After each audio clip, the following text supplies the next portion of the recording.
We Get Outdoors Nation, what if you could put an outdoorsman, a chef, an author, a hunter, and a forager all into one person?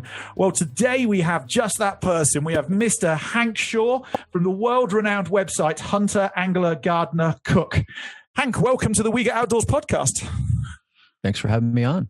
Super cool. Well, so Hank, where did all this begin for you? Because you wear many hats all at the same time. I do, and some hats I bought later than others, if to carry the metaphor on. I have been an angler and a gatherer of wild plants and mushrooms since I was a little kid. The fishing and the gathering part is part of our family's DNA. I mean, we've done this. Oh, I don't know. I mean, well, as long as I can remember, probably since even before I can remember, because my mom, who is, if you look in the dictionary of the word Yankee, just a little side note, since you're English, a Yankee means an American, which is pretty much what if you're out of the United States, that's what a Yankee means. But if you're in the United States, a Yankee means a Northerner. If you're in the North, a Yankee means a New Englander. And if you're in New England, a Yankee means someone who puts cheddar cheese on her apple pie. And that's my mom. I love it. She is the niece of a reasonably famous naturalist from New England, and he taught her in the 1930s and 1940s all about the natural world, and she passed that on to her kids. So we grew up digging clams and picking blueberries and beach peas and fishing and all that sort of thing right from the get-go. So I've had that as part of how I really define myself ever since I was myself. Hunting came much, much later. I didn't start hunting until I was 32. And that's almost 20 years ago now. And I started in Minnesota, and I started with hunting rabbits and squirrels because I wanted to kind of fulfill that third leg of the stool, if you think about it, with plants and mushrooms being one and fish and seafood being the second. And since then, I don't know that I have bought meat more than a handful of times in close to 15, 16 years now. Wow. So you're a hunt it for the freezer guy, or a hunt it for the enjoyment of hunting guy, or which way do you sway? It sort of depends. Like there's no one reason to hunt. I think people go into it for a particular reason, and I went into it specifically for the culinary aspect of it because you could probably best define me as a chef who hunts rather than a hunter who cooks. Mm-hmm. But what happens is you end up falling in love with a particular kind of hunting, or the pursuit of a particular kind of species, and then it becomes really part of how you define yourself and part of the rhythm of your year. That's the season to fill the freezer or put meat in the fridge or whatever it might be. It is, but it's also a time to see the wild world at that moment. So it's the Great Plains of the United States in September. It's here in California in the dead of winter, which, our deads of winter are not terribly rough, but it's the wintering ground is several million waterfowl. So waterfowl hunting is a huge deal where I live, and it's something that marks that part of the year. And when the springtime comes, the first green is coming out and the morel mushrooms are popping, and that's when you hunt turkeys. So it's not just about putting things in the larder. It's about, enjoying the season and seeing everything about that season. And the hunting sort of is the spark that gets you out into it. Yeah, it gives you that motivation to you've almost got a purpose to go as opposed to just going. Mm-hmm. Wow. So how did you, we were just speaking before we hit record a minute ago, and you were saying that you're sort of in your third or fourth career almost, or an amalgamation of lots of careers coming together.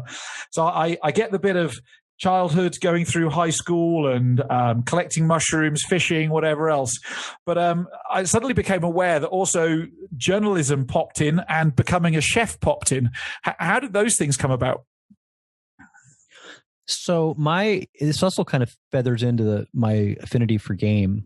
I am the last of 4 kids, and there's a 7-year difference between me and my next sister. So my mom and my stepdad, when I was a kid, really like to eat good food. And this was the New York, New Jersey area, right around 1978, 1980, that kind of area. And big restaurants are like Le Cirque, the Four Seasons, and all of these amazing French style restaurants were all the rage at the time, as well as sort of the nouveau Italian.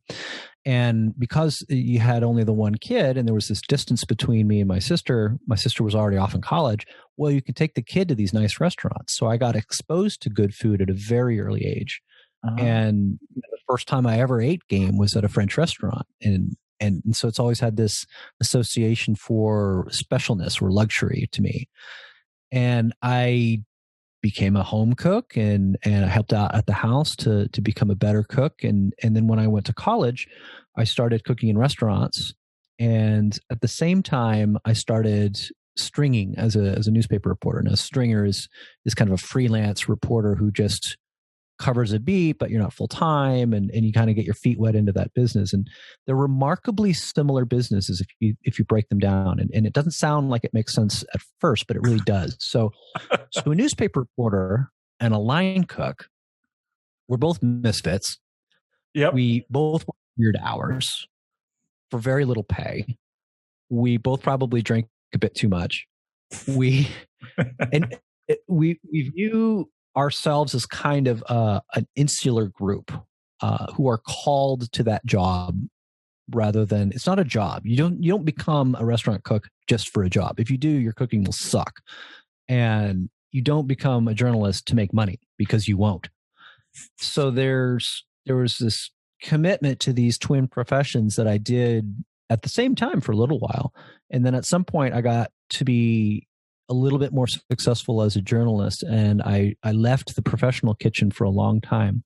And I worked 18 years as a political newspaper reporter for a variety of newspapers in a variety of states in the United States. And that was a fairly entertaining career. I was going to say, you've seen, we've obviously just had a presidential election. I bet the style of reporting has changed quite a lot since when you were reporting on politics and what was going on. Some has, some hasn't. I think the biggest difference is that there were way, way, way more qualified, competent, good political reporters in the 80s and 90s and even in the early 2000s than there are now. Because what happened, what got me out of the business was, well, we'd been in the business long enough where we were paid reasonably well, finally, Yeah. And right. So, and then, newspapers then had a revenue issue. And so they started to fire all of us. So all of us who had real experience and were measured and balanced and fair, and, we weren't wet behind the ears anymore. So we ended up getting axed, and a lot of people went to the Four Winds. But what replaced us were, at most newspapers, kids. And you make lots of mistakes as a kid. And one of the things that I see in modern political journalism, with the exception of the highest levels, is kids making the mistake that my first editor told me. My first editor told me, like, hey, man, if you're going to off somebody, you better know that you're going to off somebody. And what that means is, like, you better be careful about what you write, because you could end somebody's career. And if you're going to end somebody's career, you better know that you're going to end somebody's career. And not through some dumb mistake that a 22-year-old makes. You know what I mean? And yeah, and it was exciting, and it was a different time where American politics was much more about compromise and debate. So that is inherently interesting. It doesn't matter what your politics are. You have people from different regions and political perspectives coming together in a building, the Capitol, to solve problems, and how they solve that problem is inherently interesting as a newspaper reporter. Over time, that compromise and debate gave way to very polarized sides on either side shouting past each other. And again, it doesn't matter what your politics are in person. That's inherently boring as a newspaper reporter. If you have candidate A saying you're a poopy head and candidate B saying no, you're a poopy head, like that's just boring. And so I got out of it. So do you think that then encourages, as a journalist or a reporter, you've still obviously got space to fill in the newspaper. and if it's boring with the debate going, well, it's not really a debate at that point in time with Poopy Head 1 and Poopy Head 2 going backwards and forwards at each other. Do you think that's where reporters let their bias slip in? Well, actually, where their bias slips in is the 24-hour news cycle. So I saw the glimmers of it before I left. They required me to have a blog as a political reporter. And when you are required to put yourself out there constantly over and over and over and over again, your personal biases. Now, mind you, every single reporter ever of any kind is biased in his or her own way. Yeah, of course. There is no such thing as unbiased reporting. There is very much something called fair reporting. So even though I might personally believe X, if you're a good reporter, you understand why someone would believe Y, and you report that properly. So that requires a little bit of reflection sometimes, and a little bit of time to say, okay, you know the old thing about like if you're hot, if you're like super mad and you want to dash off an email or a text or even say something on the phone, there's an old trick. Put your fingertips on your eyelids, and if your eyelids are hot, say nothing, because you're too hot. You're going to say something stupid and you're going to regret it. Wait till you cool down and then you can respond. Well, in this current 24-hour news cycle, everything is boom, boom, boom, boom, boom, and cracks happen. And the other thing that has happened now, and that didn't exist when I was a reporter, is you have openly partisan media sources now, which you did not have. That is very, very true. And even some of the mainstream platforms seem to be partisaning themselves as well. They seem to be, well, it feels like from an outsider's perspective, they seem to be choosing sides. It's very, very hard to find something that's balanced and fair to read that represents both sides of an argument fairly, to educate yourself with these days. You can. I mean, I have seen it, but the thing that everybody listening to this needs to remember about the class of American political reporters is that it's a class. It is typically a bunch of suburban or urban people who are very well educated, who just talk to each other. For example, when I was a newspaper reporter in Sacramento, which is my last posting, I was the only member of the entire Capitol Press Corps with a hunting license. And I was one of two with a fishing license. So the kind of people who end up doing that kind of reporting, they're all the same for the most part. And that's not overt bias. It's kind of they're in their own echo chamber. Yeah. Well, I guess journalism, like anything else, like being a chef or a hunter or anything, certain sorts of young people, as they go through school, are going to gravitate in their life more towards a career than another career. So it would make logical sense that you'd find a lot of similarities within a particular age group and a particular sort of profession at the same time, wouldn't it? Yeah, you do. Yeah, I mean, there's exceptions, of course, but I mean, I was one, for example. Like everybody, whenever there's anything that had to do with farming or hunting or fishing in Sacramento, they always ask me first because they're like, you know this stuff.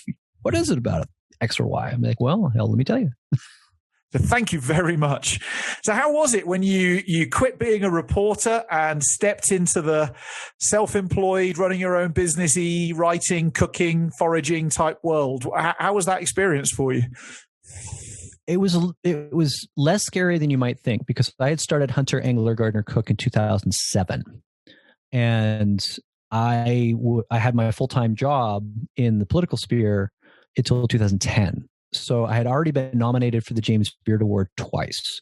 And in the United States, the James Beard Award they're the Oscars of the food world. They're one of the highest awards that you can win in the culinary sphere. And to be nominated, you're already on the podium because there are only 3 people are nominated. So you're automatically either gold, silver, or bronze. Awesome. So when that had happened, the website started to get a lot more success, and I got my first book deal. And it felt risky to jump off the cliff and quit my day job, but not crazy. And I'm very happy to say, and knocking on my head, which is wood, that in over 10 years, I have never missed a mortgage payment. So far, so good. It's incredible. When I set up my first business, one of my friends, he left school when he was 18, 19, something like that, but usual school leaving age. And he became a raft guide. And when I set up my first business, I'd had jobs in the outdoor industry. And he said, Rob, you just need the good attitude and a right work ethic, and everything will take care of itself. You just have to trust in yourself, which is, yes, it's a brave thing to go and do, but it's funny that you do seem to make a way of making it work the entire time for yourself. Yeah, I mean, I think you hit on something very accurate. I mean, it doesn't matter. There's a great old expression from Abraham Lincoln, which is, he said to, I can't forget who he said it to, but whatever you are, be a good one. And that's about, you don't need to know a lot more than that. Like if you have that work ethic and you take the time and the mental energy to learn the ins and outs of whatever it is that you do and be good at it, you're going to be successful. And to the point where, let's say you are something right now that you don't want to be forever. Be a good whatever it is that you are now, and that will give you the stepping stone and the skills to be that next thing that you want to be. It's interesting. So I coach some Olympic kayakers, and mostly in the mind game side of things these days. And I was talking to one of my clients this morning, and he's only been with me for a few weeks. And he said, "So, coach, what's next?" And I said, "Well, it's really simple. You just got to focus on being better tomorrow than you were today. And then the day after, just do that. And even if it's 0.00001%, it doesn't matter. Just focus on being better the following day." And he's like, "Is it really that simple?" And truly, I believe it is. You're totally right. I mean, it's to go for yet another aphorism. I believe this one is a George S. Patton quote, which is, "The will to win is nothing. Everything amounts to the will to prepare to win."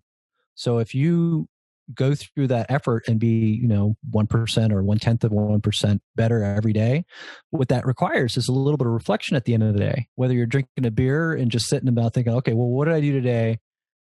What did I mess up? What can I do better? And that is applicable to absolutely everything we do, from hunting to cooking to your career to your job to your relationship. And we're losing that ability to sit quietly and think for even just a moment. There's so much noise in our life right now that I think it has hurt us pretty badly as a species. I agree. I took a group out in the mountains in South Africa back in September time, and I was suddenly aware that there was a few guys who'd got headphones plugged into their iPhones and wanted to listen to music. And I was just like, seriously, you're not actually going to get anything from this experience other than just a workout that you could get at a Planet Fitness or a 24-hour gym somewhere. You're not actually going to get anything if you've got music pounding away in your ears the whole time. But to get those guys to turn off their phones and separate themselves from that device, it was almost like you were taking the third arm off them, or like cutting off the third arm. It was, for me, it's why I go to the outdoors. And for them, the idea of peace, quiet, getting lost in your own mind and thinking about things was almost intimidating or scary. How old are you, can I ask? 45. Okay, so you're a little younger than I am, but you're still probably of an age where the existence and presence of computers, let alone the internet, occurred after you almost are pretty much fully formed. So, you were probably a middle schooler when the first glimmers of the internet showed up. So that gave you 10, 12, 13, 15 years of just being you before you had the internet. So now take somebody 10 years younger than you, which would be 15 years younger than me. So that person had the internet from birth. And by the time they were able to actually use it, it was pretty good internet. And if you have that as part of your, it becomes part of your DNA. Like, I've seen it with all of the younger people. They're like, just look at younger people. They know how to take their own picture. like because they've been doing it since they were children, since they were preteens, since they were in grammar school. They know how to take a selfie. I don't know how to take a selfie. I think I took my first selfie like 3 years ago. Like it's just not something I do, you know? And I, you know, people always ask me, especially in the media world, you know, in this outdoor industry that we're in, well, we need more pictures of you hunting and fishing. I'm like, I don't have that many because you know what I'm doing? I'm hunting and fishing. Like, and I don't have a photographer hanging around with me. And Lord knows I'm not thinking about, oh yeah, this would be a great shot. And that's just not how I work. I experience things, I see things. And then, you know, later I will write about things because that's how I can relay my experiences to others. Whereas now everything is boom, boom, boom. It's quick, quick, quick, and picture, picture, picture. And when you asked me my rant question, I've got a really good answer for you. Awesome. I love it. I love it. I love it. Well, I won't probe too much deeper into this rabbit hole because this rabbit hole we're on now is a deep, dark hole that we could lose ourselves in for easily hours on end. I've got a story for you, though, from a client who is actually interesting. You talk about ages, actually about 10 years younger than me, who was backpacking in Idaho. And he was on his own and he woke up in the morning and packed up his tent and he plugged in his earphones and got his map out and hit go on his music and started hiking. And after he'd been hiking for about 45 minutes, something didn't feel right, but he couldn't quite work out what. So he just tried hiking harder and turning his music up louder. And after about an hour and a half, he stopped to have a drink. And as he looked back up the trail, there's a mountain lion walking past him, right? Yeah, there's a mountain lion. And to this day, he thinks the eerie feeling is that the lion had been stalking him for an hour or so. 100%. Like I knew as soon as you started that story that it was a lion. Because that's what they do. Well, yeah. So I have seen 6 lions in my lifetime, which means probably 60 have seen me. Oh, if not more, yeah. Yeah, I mean, I have a house cat, and you know, you have to understand that a mountain lion is the world's largest house cat. So biologically, they're not big cats like what you have in South Africa. They're biologically small cats, but they're very large small cats. So they're built the same, they purr the same, they act the same as Kitty in your living room, but they can weigh 200 pounds. So they have all the same mannerisms, and they are the single most successful cat species in the world other than house cats. And the only reason the house cats are so successful is because of us. You can find mountain lions from Patagonia to Alaska. And yeah, there's that like, oh, something's watching me. And if you've never experienced it before, the world feels weird. That's the only way, because I have had this happen. And it's, the world feels weird, but you can't put your finger on it until you actually realize. But I guess many people don't realize. Yeah. Yeah. I think that's how people get attacked by lions in Southern California, because the vast majority of mountain lion attacks in the United States are in Southern California. Now, there's not many, but when it happens, it's almost always somebody running or biking with headphones. And they just stumble across a mum and its cubs, and the mum wants to protect it, and away you go. It's usually young toms. So what happens in cat culture is mom has kids and everything's all hunky-dory unless they've found another big male. But moms have real small territories and toms have really big territories. So when mom has a little boy, he's cool in the big guy's territory until he gets to be, a teenager. Then you got to go. So dad kicks him out of the territory because you can't have 2 toms in the same territory. So he's got to go find his own territory. So because habitat is fragmented with mountain lions and a great deal of their range, they can't just wander off and stake their own claim. So they're either stuck in a bad spot from terms of a territory wise, or they're impinging on somebody else's spot. So they get beat on by the other males. And so they're desperate for food.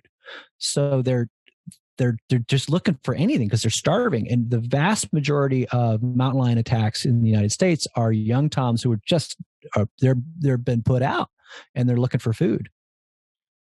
It's very interesting because in the elephant world, obviously I'm in Africa at this point in time.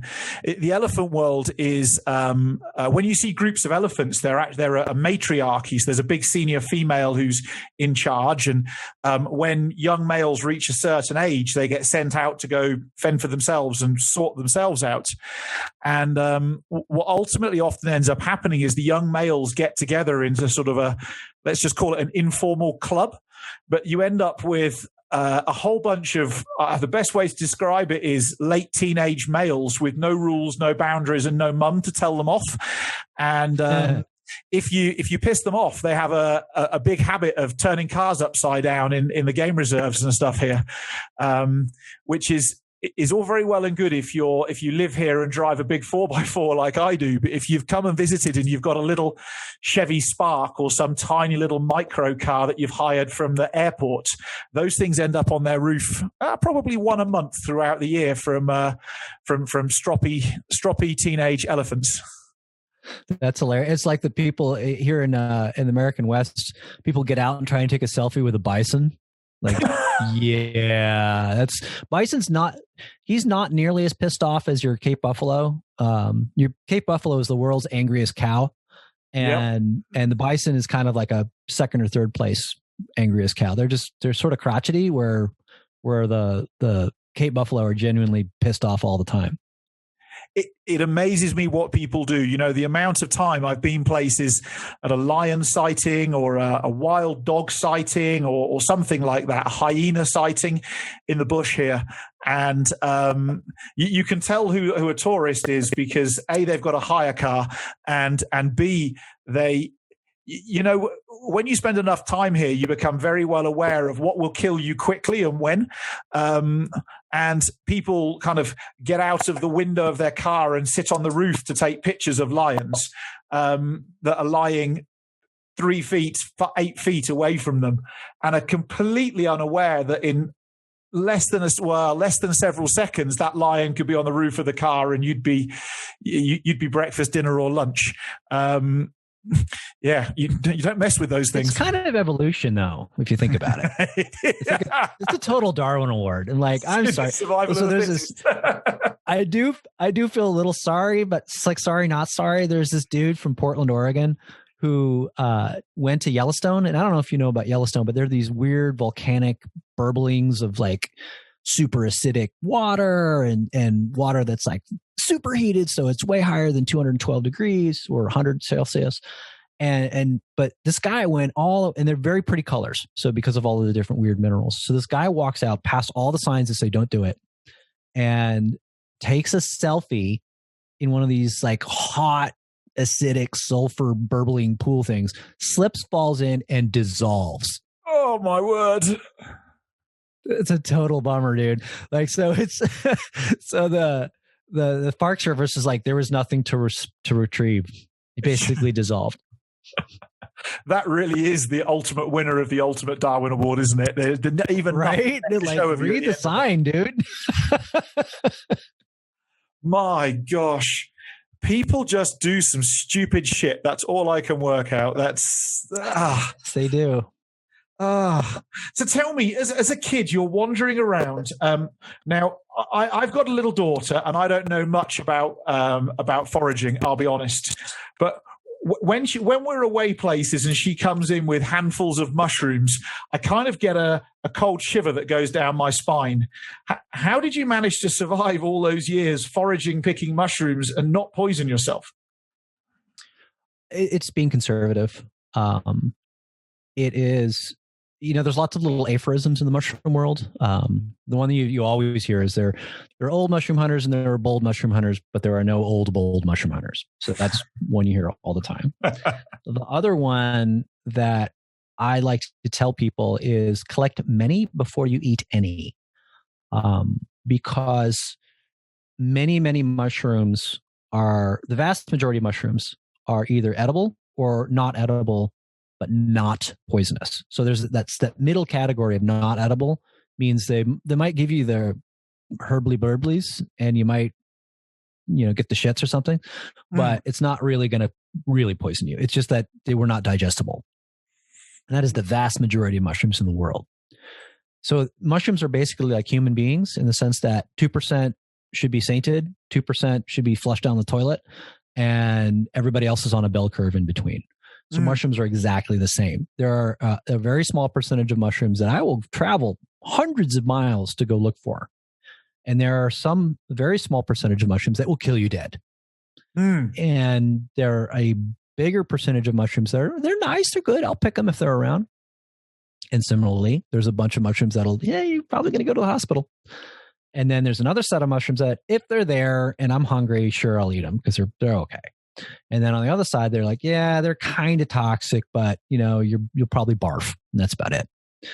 And that's kind of the way it is all over the world. Now sussing out which ones are which, you ask people in your area, wherever that area is.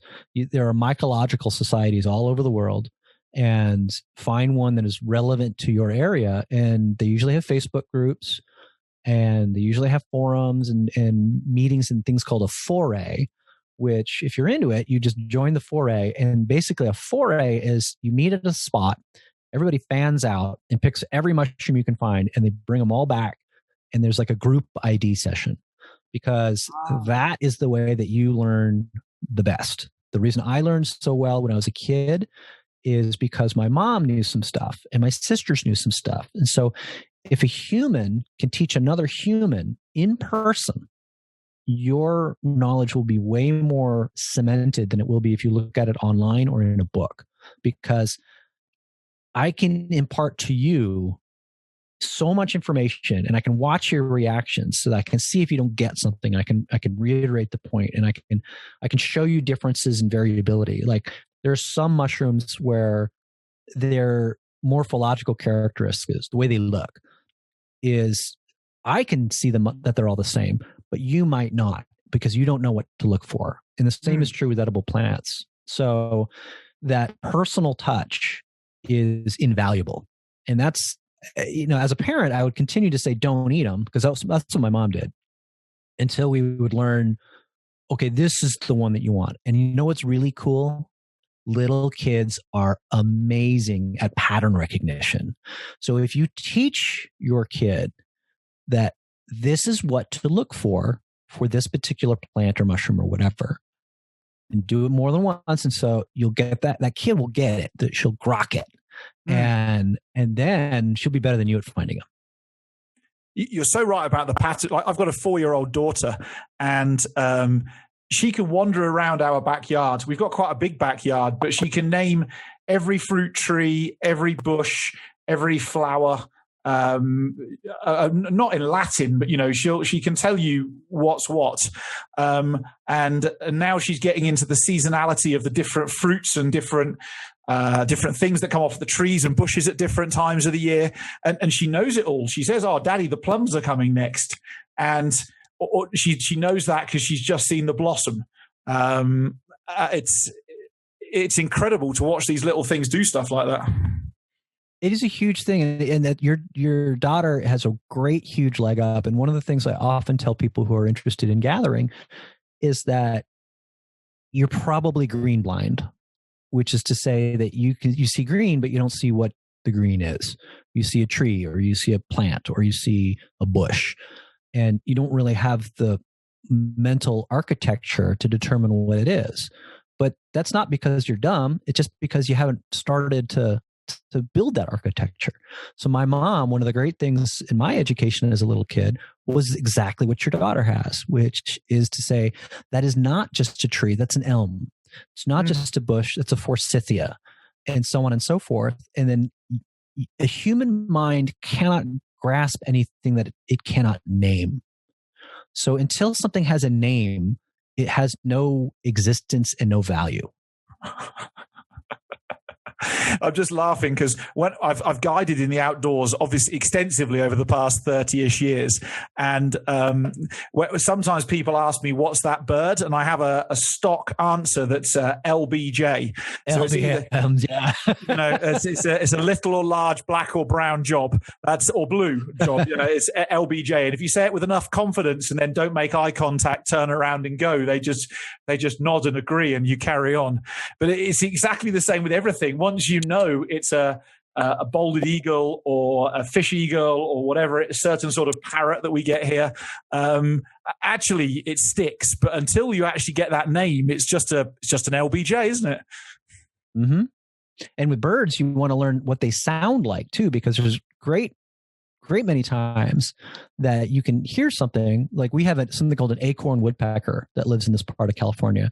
And it sounds like a madman laughing. And you can hear it all the time, and everybody will be like, "What is that? Is that a squirrel? Is that a crazy person? What is it?" Like, no, it's a snake and woodpecker. And when you tell them that is the sound an acorn woodpecker makes, they'll never forget it, because it now has a name. That's it.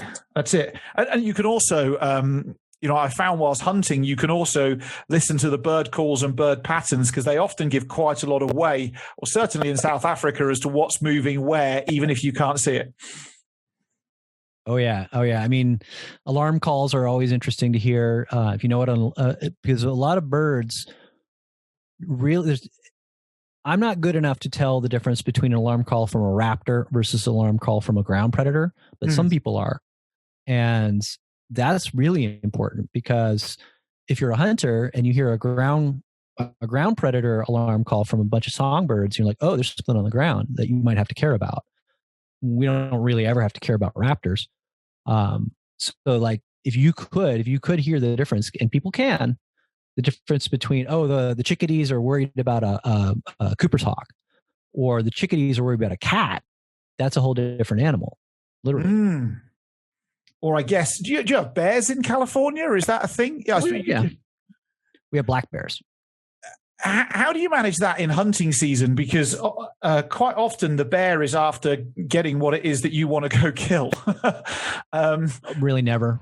That happens almost never. Really? Yeah, remember, they're black bears, not grizzlies. That's very true. When you're in grizzly country, you do have to guard your kill. If you're in black bear country, 999 times out of 1,000, they don't want anything to do with you. And if they do, you shoot them. It's as easy as that. But chances are you're never going to see a black bear while you're working on a deer carcass, for example. And have you eaten bear? Mm-hmm. Yep, black bear I have. What's it like? I hear of quite a lot of guys from Alaska who, would traditionally would take a bear or two every year and would live off a lot of bear fat and of bear meat. What's it like? So bears are more closely related. They're closer to pigs than they are to deer, and as such, they're omnivores, which means that if you hunt bears in this part of the world, there's quite a lot of salmon. So black bears, especially grizzlies, when you get way up north, really dig the salmon. So if you are hunting bears that have been eating salmon, they're going to smell like low tide on a hot day, and you don't want anything to do with them. They're gross. And people do hunt them, but they hunt them because they have really shiny coats and they want the pelt, and because all that salmon fat makes the pelts better. I'm not into that, because you can still eat the meat, but you've got to trim all the fat off. And I'm not interested in that. What you want is an interior bear, one that's been eating acorns or some other nuts or berries. There's even something called a blueberry bear, where in the boreal forest in Alaska and places, the bears have been eating so many blueberries, their fat is tinged blue. And wow. Yeah. So from a culinary perspective, you want to look at bears as beef with pork fat on it, because the fat quality of any bear is way superior to anything other than pork fat. And it's the same melting point. It is as sweet if you're getting an interior bear, and it can be a lot of it. So you can live off bear. I mean, we had bear fat for like a year after the bear that Holly shot. And it had been eating manzanita berries and acorns and that sort of thing. And it was clean and white and fresh. It was like the best lard you've ever had. And the meat was very much like beef. Wow. I just had a image going through my head of like a joint of beef with pork crackling on the top of it, and I was actually starting to salivate. Right? That's my idea of heaven. Yeah, but now imagine that same roast, and then the fat is starting to render out and crispy, and it smells like dead salmon. That is no bueno, my friend. Oh no, that doesn't. Oh no, that's almost like rotten fish, isn't it? Oh, right. Oh. Okay, so interior bare is the trick, which has been on nuts and berries and whatever else, as opposed to something that's been swiping at salmon for months on end. Exactly.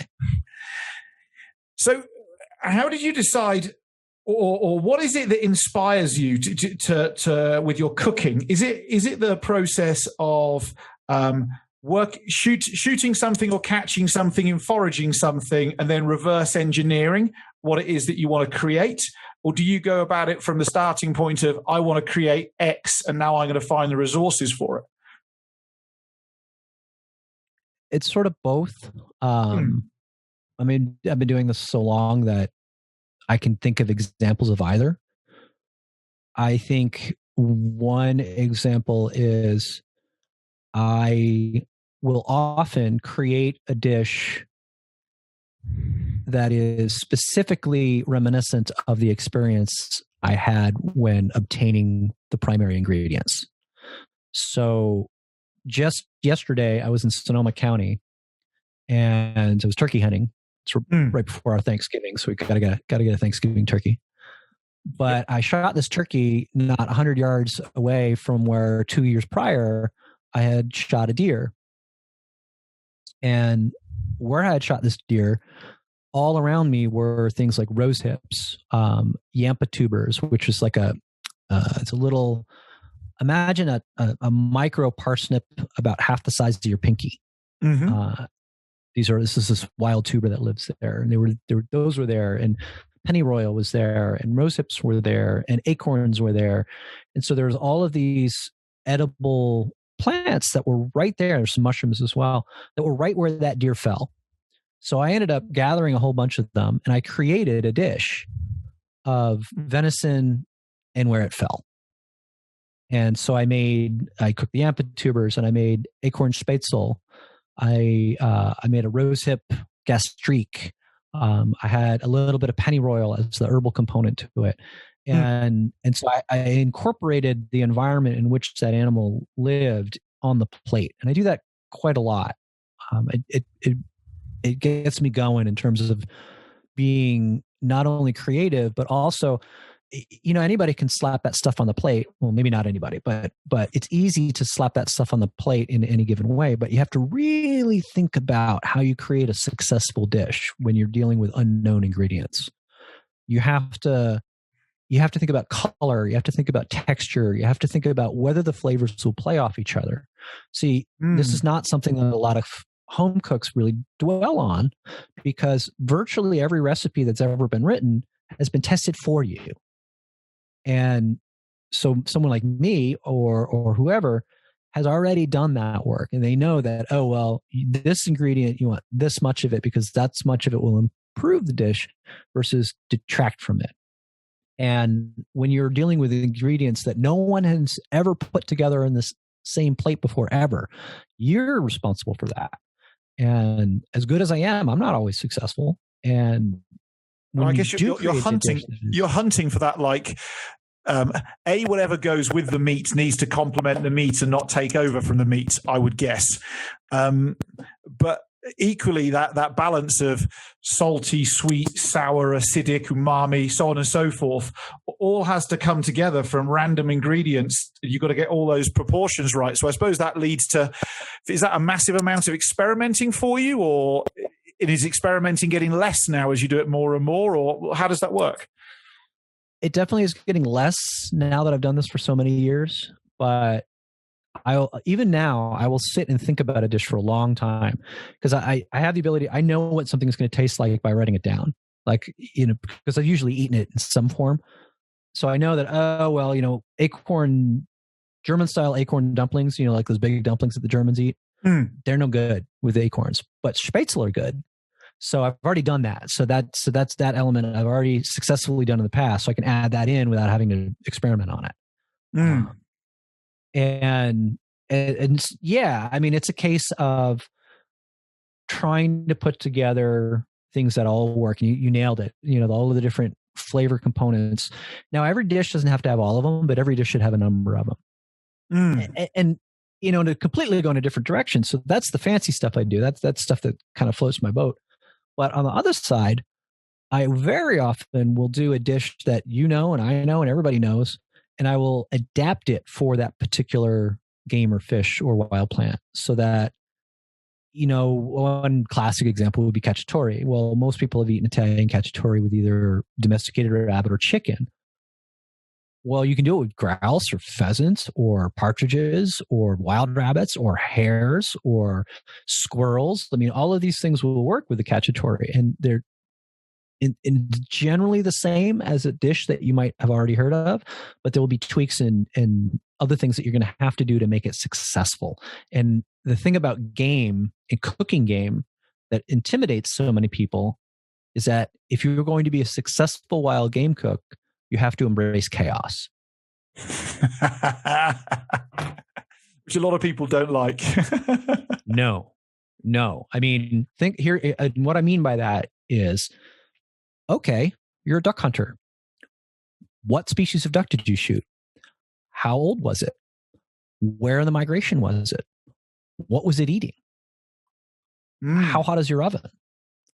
How all of there's so many variables involved that you have to be able to roll with it to be a successful game cook. If I get so many emails from people like, well, you didn't tell me exactly how many minutes it takes to cook X. Well, I'll relay all these details for them. They're like, oh, I didn't really think about that. Like, no, you didn't. But there is one thing that you can always depend on.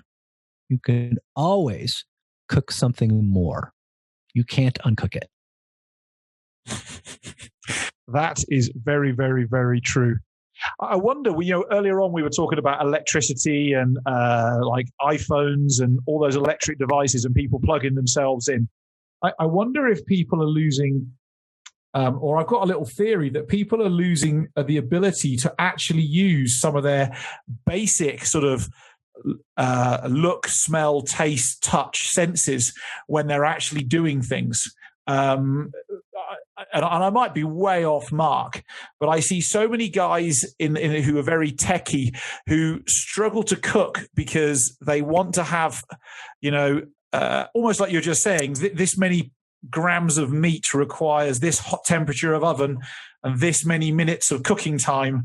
But as you rightly said, well, how old was the meat? How long's it been in your freezer for? Was it an interior bear or a coastal bear? So on and so forth. There's so many variables, and you can work with the variables when you are prepared to touch it, feel it, smell it, whatever else. But I just wonder if people's senses are being turned off. I would agree. I mean, probably the best example is outside of the cooking realm. The best example is, how do you get around? Can you read a map? Do you know where east, west, and north and south is? Do you know left and right?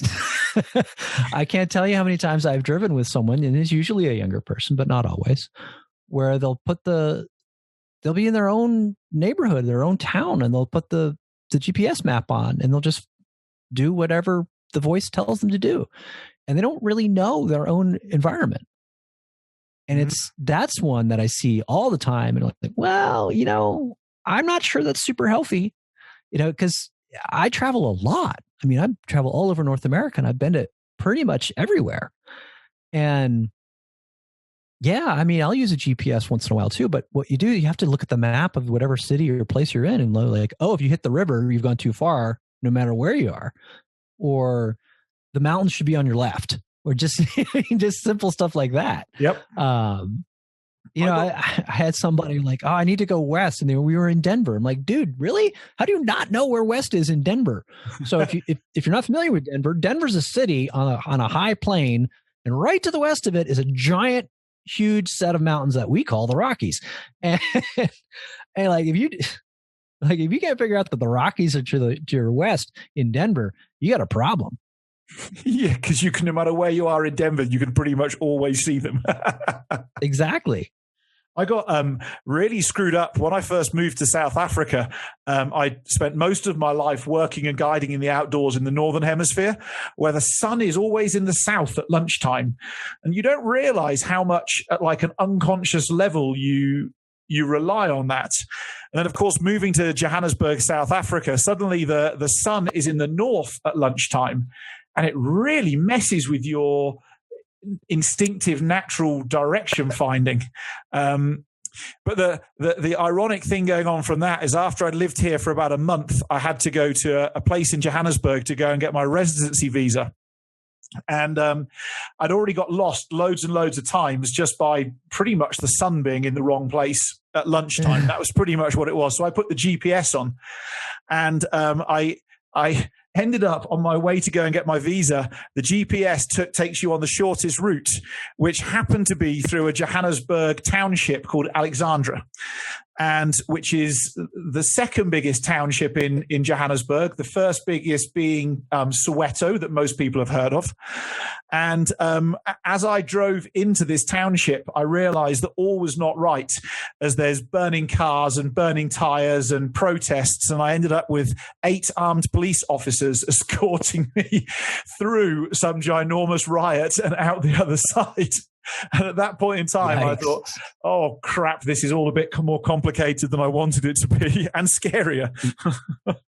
Yeah, I mean, that's a great example of like, oh, yeah, well, the GPS tells me to go here. Like, oh, well, you're just going to go drive blindly into a war zone. Fantastic. Yeah, well, and if you go online and you go and we do a weekly news with We Get Outdoors, where we just go past through the top 10 outdoor news items we found and just go and waffle about them a bit. It's just 2 English guys talking about the outdoors. The quantity of dodgy stuff or accidents that happens in the outdoors, where somebody loses phone reception and suddenly their map doesn't work anymore, or they run out of batteries in their GPS and they don't even have a map and a compass with them, is just mind-blowing. That they've got this over-reliance on the tech thing, or that whatever tech thing they have with them isn't in a waterproof case and they drop it in a puddle. And then they just don't know where they are and what's going on. And I guess if you're on a marked trail, you can always turn around. But if you're not on a marked trail, you're in a wilderness area and you're hunting or something of that nature, frankly, you've got no idea where you are really, unless you've got some really good in-tune skills with the sun and the wind and the rain and everything else. Yeah, I mean, that's a new thing. I mean, even 10 years ago, you would have seen that much more rarely. I mean, 10 years ago when I was training mountain guides, you took a GPS with you as a get out of jail free card, like on the game Monopoly. An EPIRB. Like, hey, I broke my leg on a mountain. Come help me. That's it. Like, yeah, the world has gone really upside down and you've really stuffed it up. And this is your get out of jail free card. But that was the start and stop of it. And now there's articles online that are saying, oh yeah, take your GPS and your phone and you look for the advice around learn to use a map and a compass, and it's just not present. I think it's maybe it's my age. I just think it's nuts. Yeah. I mean, if you're going to put yourself outside of, towns, you need to know that kind of stuff. Otherwise, things can go sideways, and your electronic world will not always work. Now, I've got a question from my business partner for you. And when I said to Mark that I was interviewing you, he's like, what I really want to know is this. What's the weirdest thing you've cooked in the wildest place? Well, there are 2 different answers to that. So the wildest place? I don't know. I mean, I once did a fancy dinner in the galley of a fishing boat offshore. That was pretty interesting with 20-foot seas. It's a little no tweezers in the plating on that case. But the weirdest thing I ever cooked, it's not the weirdest thing I've ever eaten. The weirdest thing I've ever eaten were Mopani worms in Zimbabwe, which are gross. Agreed. Seconded. If you're listening to that out here and you have no idea what they are, imagine a very small mozzarella stick. It comes with a hot sauce and everything, but it's not a mozzarella stick. It's a fried caterpillar. And instead of like nice gooey cheese inside, it's gooey ick that you don't want to really eat, and it's gross. So don't eat Mopani worms. They're gross. Yeah. The weirdest, but I didn't cook those. I cooked a thing called a kawada mundi. What's one of those? So a kawada mundi, imagine a raccoon and a baboon had a love child, and that's a kawada mundi. Where on earth do you find those things? They range from Arizona to deepest South America. So they're the farthest north they get is southern Arizona. And a colleague of mine shot one. They're legal game. You can get one a year. And he's skinning it out because he was going to get it taxidermy, I think. And I'm like, oh, he's doing it in the kitchen, which is a little weird. So I'm like, what are you going to do? Well, I'm skinning it out so I can eat it. I'm like, you're going to eat that thing? I'm like, okay. And he's like, well, how are you going to cook it? And this guy was like, yeah, I'm just going to throw it on the grill. I'm like, oh, dude, don't hurt yourself. So just give me the damn thing. So it was weird. It was like, it's not a primate. It's I don't know what class of animals it is. It's probably close to whatever raccoons are. But it had light meat, like pork-ish, kind of like pork shoulder, and it was fatty. So I braised it and it took like 3 hours for it to get tender.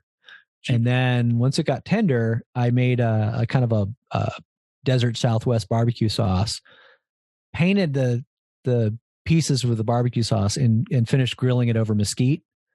And mesquite's a kind of really strongly flavored wood that has a really aromatic smoke. And it was amazing. It was great. It was, but I had to use my like special chef skills to like, okay, here's this unknown meat. I don't know if it's going to be off flavor or not. So I'm going to braise it with a bunch of flavors till it's tender because you don't want to eat it when it's tough. And then everything likes to be barbecued and smoked. So it makes I did that better. 2-step, right? I did the 2-step on it, and it turned out to be really quite good. And I mean, not to the point where I want to go out shooting quadamundis, but that was pretty successful.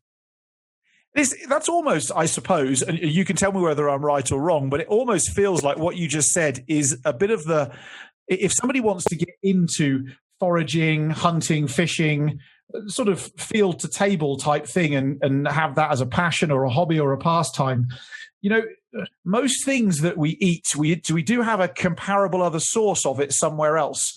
You mentioned about the interior bear being beef with pork fat. So therefore, we do actually, when we spend some time looking at these foods, we do actually have some other frames of reference that we can fall back on. It's not, I mean, it doesn't have to be maybe as, I don't know, as terrifying and nerve-wracking as maybe you might originally think it might be. For the most part, you're 100% correct. There are a few instances where there's just no substitute. There is nothing that you can buy that tastes anything like a woodcock or a snipe. Yep. That's the example that springs to mind. They taste like themselves. Grouse are their own thing. Even though they look like a chicken, they don't taste like a chicken. And it freaks people out sometimes because they look like chickens. People are like, oh, it's going to taste like chicken. Like, nope, it tastes like grouse. And it's a very unique flavor.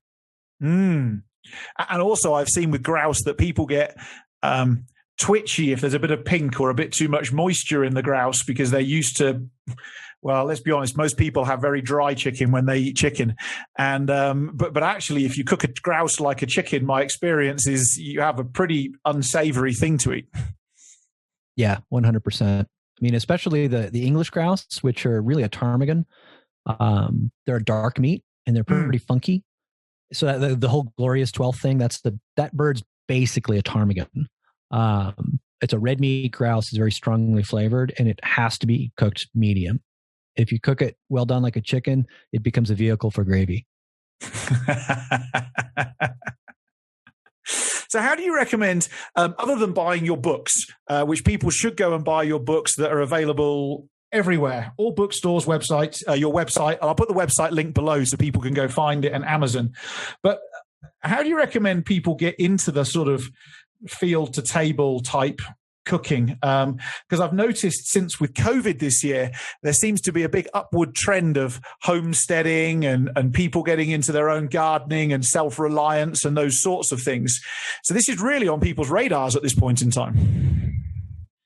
It is. I think the best way to get into it, especially in the time of Miss Rona, yeah, I mean, we've been ranting about it a bit on this podcast, but this is the good part of the internet, is your ability to connect with people and to learn things remotely. And yeah, my books are definitely one way to start. The website, Hunter Angler Gardener Cook, is a great way to start. But if you want to have kind of broad interactivity on this kind of subject, at least in my world, I run a Facebook group called Hunt Gather Cook. It is a private group, so you have to answer questions to get in, and just say that you heard me on this podcast. And it is a no drama group about bettering your skills with wild food. There's 20,000 members in it, and I have to ban somebody for being, out of line maybe once a month, which is unprecedented. We're a pretty cool, chill group of people who just want to get better at whatever wild food that it is that we're doing. So we have everything from, trophy hunter guys who eat their deer to, hippie vegetarians. I mean, it's everybody is welcome in that. And that's a really good way for you to ask questions.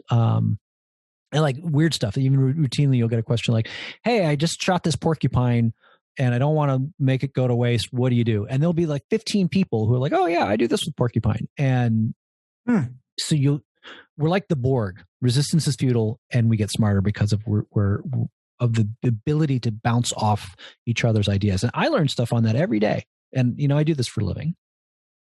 Well, that's super cool. I guess everybody's got something they learned from their mum or learned from their grandmother when they were a kid somewhere that they still got tucked away at the back of their head.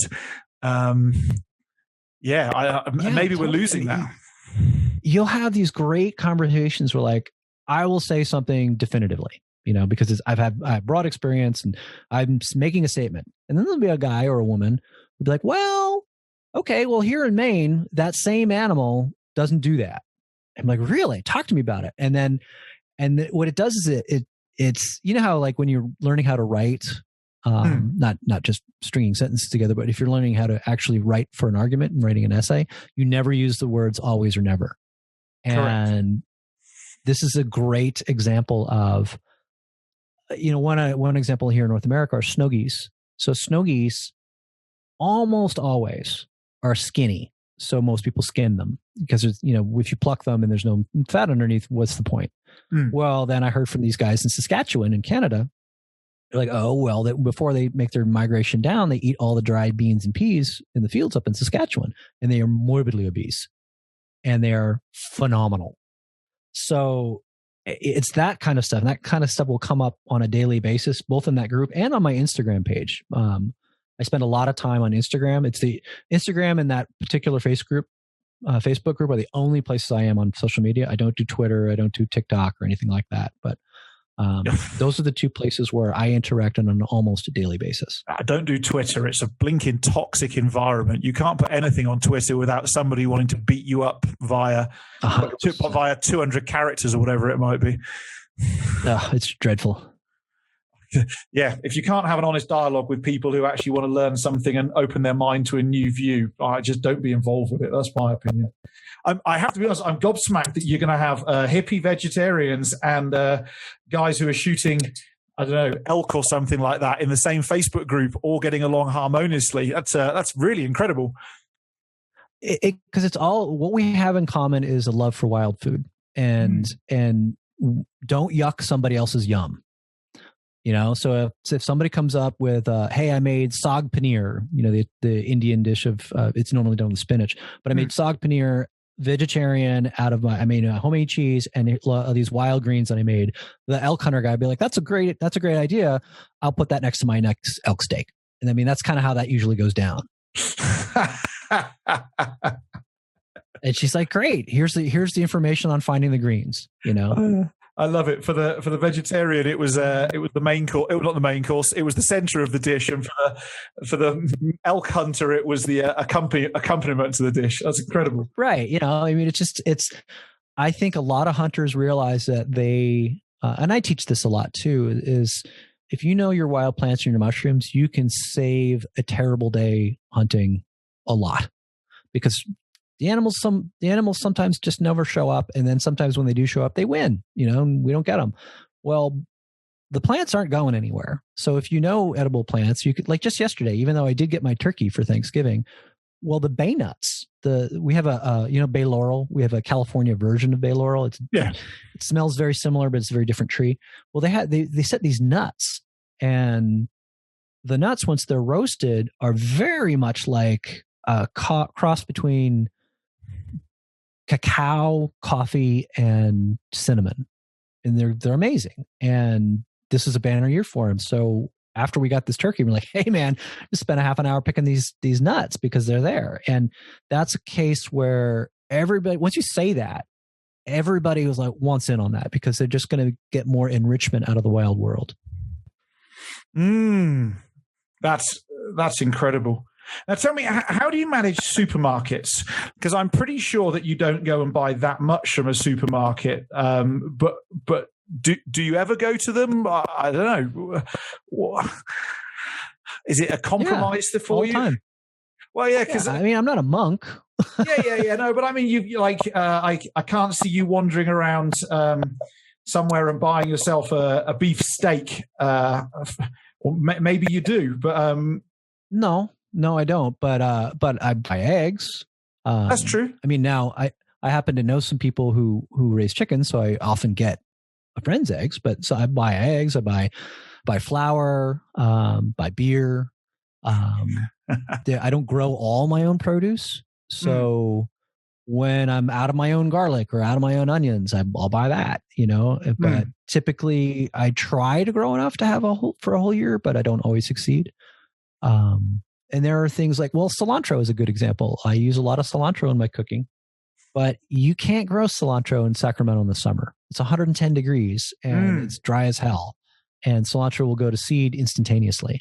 Now, that said, I have recently discovered 2 other plants that taste like cilantro that I can grow in the summer. So that is just by way of saying I try to limit my supermarket purchasing as best I can. But there, you know, again, I'm not gonna deprive myself of something just because, you know, some weird thing. You know, like the only place I really kind of make a stand on that is meat and fish.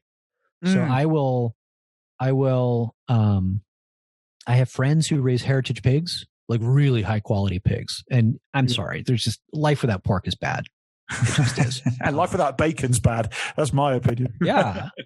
And so, I mean, I've got a friend in Michigan and a friend in Ohio who raise fantastic pigs. So I'll get some pork from them once a year. I do a lot of fishing, but you know, it's really hard to catch an octopus. It's really hard to catch scallops. So I have a friend in Alaska who will send me down some seafood that I can't catch myself. So, you know, it's not like everything in my house is foraged or grown or hunted or fished, but most of it is. That's cool.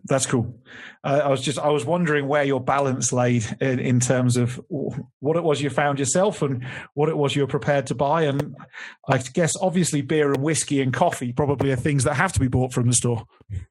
Yeah, I brew beer for a while, but I still do wine every year because I live in a wine growing region. And so I make my own wine and I'm always set for that. But beer, I don't know. I think, it was a long walk for a cup of coffee. It's just knowing that I could made me happy, but I'm perfectly happy to buy it because, again, this is Northern California. You can't swing a dead cat without hitting a craft brew. That's most of the west coast of the USA, isn't it? With the brew pubs and whatever else. Absolutely. It's in South Africa here. We had a pretty stringent lockdown at the start of COVID. Well, I mean, to the point that you had to have a really good excuse, like you were dying to leave your house. That was the sort of level of lockdown we had. And they closed all the liquor stores for 12 weeks in the end. And so you couldn't buy anything with any alcohol in it at all. So I've got into brewing my own beer this year, and I have to be honest, I've got some stout going at this point in time, and I'm quite enjoying it. It's quite a fun little thing to do. It is, because you can make it yours. And the thing I like about, I still do, there's one beer, it's called Junipine. It's a slightly sour red ale that is fermented with the yeast that lives on juniper berries. And I add some pine needles in the mash process, and it's a lovely beer that you can't buy anywhere else that I really, really enjoy. So there will be those cases where, yeah, I'm still going to do that brew, but for a regular, I mean, I don't know. Have you tried lagers yet? Lagers are extremely difficult to make at home. I haven't tried. No, I've got what have I done? I've done a red ale, an IPA, and I'm on a stout at this point in time, and that's as far as I've got with my experimenting. Yeah, I mean, all the German beers are super hard. I mean, just buy Castle Lion and call it a day. What's so unique about making the German beers? Is it the way you have to put carbon dioxide in them, or what's the? No, it's the lagering process. The lagering process of German beers means they ferment at like close to freezing.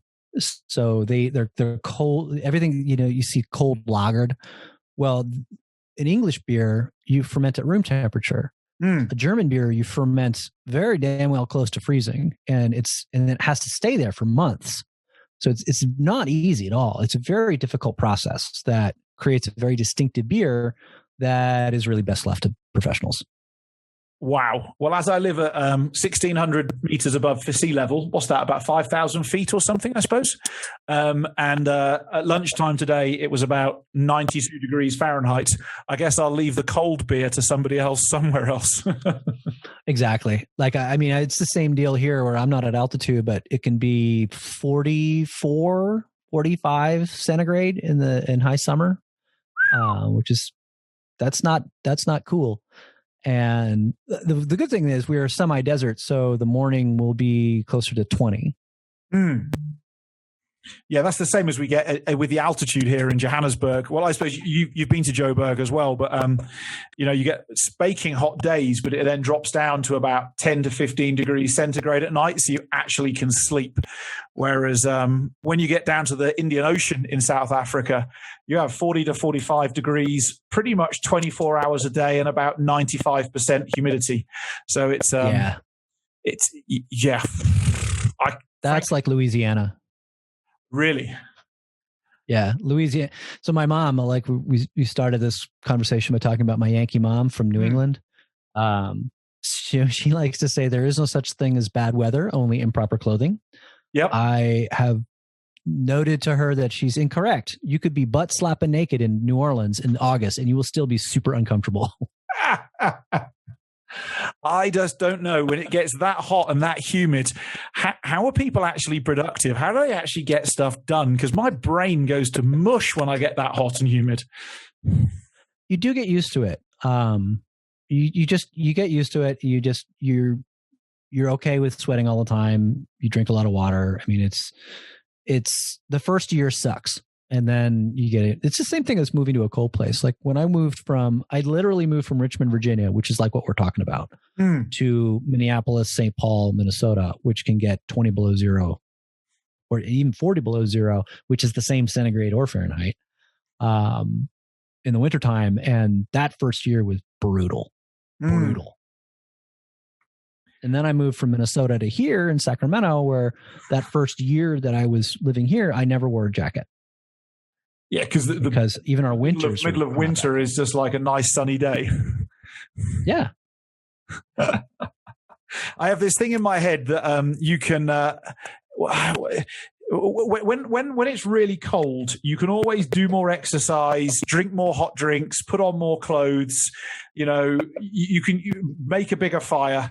You can usually find a relatively natural way of getting warmer. Whereas when it's ridiculously hot and humid, almost nothing you do actually can get you to a comfortable temperature. As you said, you can be butt crack naked and sweating, but even that's just not cool enough. That's why people go to water. In that kind of environment, you go to the water. You get offshore breezes. It's slightly less gross. Somehow the humidity doesn't feel as bad if you're on the beach. Very, very, very true. So we're coming towards the end of our time together, Hank, and I said at the start of this that I was going to give you the opportunity to have a rant about anything that you pleased, and then you insinuated a little while ago that we'd got pretty close. So I just want to hand the mic or the floor over to you for you to let rip on anything that you would like to talk about for the next little while. So just basically over to you. So this is a modern world rant. This is a social media rant primarily, because virtually everybody listening to this has some form of social media that he or she interacts with. I will double urge you upon all that you think is holy to read the fucking caption. Read the caption. Nothing bothers me more than when I'll post a picture on Instagram or some other social media, and I will explain exactly what it is. And if it's a recipe, I will tell you exactly where to get the recipe in 2 sentences. I'm not asking someone to read a book. 2 sentences. Is this so hard? And then guaranteed, there will be some chucklehead who comments, "Recipe, please." Like, read the fucking caption. Like, almost on a daily basis. This drives me batty. It drives me beyond batty. So there's really only 2 things. This is one thing that you learn in business. So there's only 2 things that you can say to people in a business context. You can say, "I love you," or you can say, "Go to hell." Everything boils down to one of those 2 messages. So you really want to tell someone to go to hell when they do that. I really, really do. But I always you can click the link in my bio and that's where the recipe is, because A, it's not bad. It's not good business. And B, I really know that people just whiz through their feed and don't actually read, or they could be having a bad day or whatever. You never know what's going on in somebody else's life. I get that. I get all of that. But please, for the love of God, before you ask me a question, please make sure that I have not already answered it in the 2 sentences that I asked you to read that were accompanied by the pretty picture. That's all I ask. Oh, that's amazing. If in doubt, read the fucking caption. Period. Done. Finished. Yeah, it's not even RTFM. It's not even read the manual, because nobody likes reading manuals. Holly likes reading manuals, my girlfriend, but most people don't like reading manuals. This is not a manual. This is 2 sentences. Okay, 2 sentences. It takes you no more than, even if they're long sentences, it takes you no more than a minute of your rapidly waning life to read and gain this information that you are obviously seeking. This is like a life lesson, a recipe for life. Is read the fucking caption, and it'll save you all sorts of grief in the long run. Yeah. It's hey, could you do this with what? Oh, really? Perhaps you should read the 2nd sentence in the caption where I say you can do it with that. And that is the joy of having a social media presence. Oh my goodness. It really is. It's just, it's the 2-edged sword of this current world that we live in. We just got over telling you about how we got ourselves smarter by bouncing ideas off each other's head and sharing expertise. There are lots of good things about this series of tubes that we call the internet. Which if you get that joke, that's an old political joke. There was a side note. There was a old senator, I believe I think it was Jesse Helms, actually, just super dinosaur senator. And the internet had just started to become pervasive in the United States. This is 90 something. And somebody asked him what the internet was. And he's like, well, it's a series of tubes. Right. Okay. So to this day, it's I've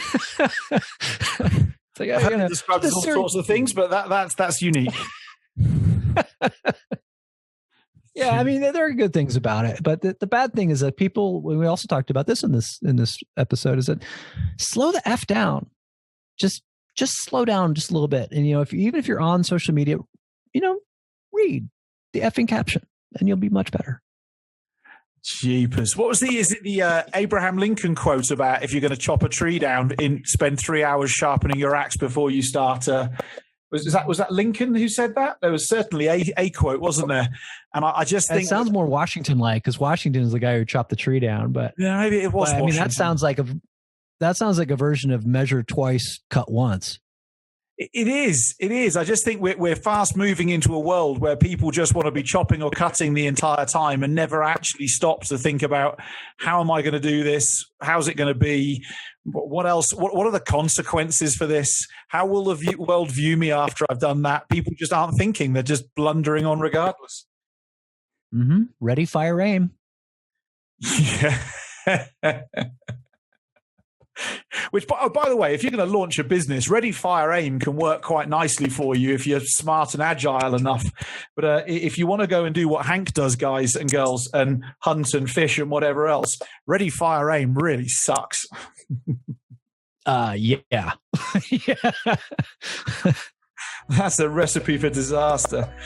Cool. Well, thank you very much for your time today. For everybody listening, if you want to go check Hank out on his website, you can just go Google search Hunter, Angler, Gardener, Cook. Or I'll put the web domain beneath. Go check out his cool books. If you're into cooking fish, venison, wild meat and game of any sort, and vegetables or greenery from any sort, go check out his books. And thanks, Hank. Thanks for joining me today. Yeah, anytime. Thanks for having me on. I had fun. Awesome. Thank you, sir. Go have an amazing rest of your day.